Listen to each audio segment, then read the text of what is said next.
Top of the hour, at least 44 now been killed after bombing Christian churches in Egypt. 2 bombings on Sunday, Palm Sunday, including this one where a suicide bomber approached the beginning of the church.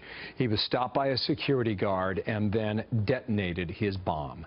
ISIS claiming responsibility, vowing to step up even more attacks on Christians, and the Coptic Christians in Egypt and in Iraq have been under fire for years now.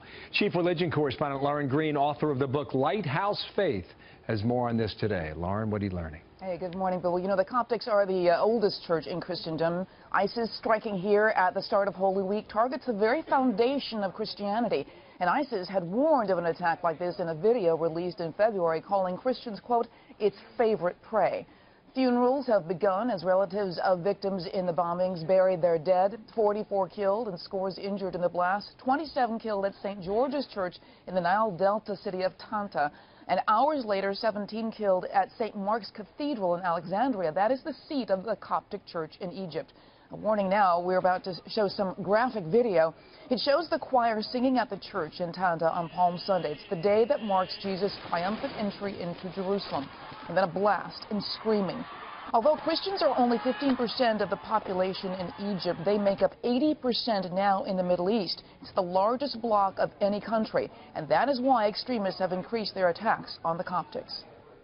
As for what any kind of terrorist group, what their internal workings or intentions are, all we see is the results of their actions, and they have classed us as their prime targets.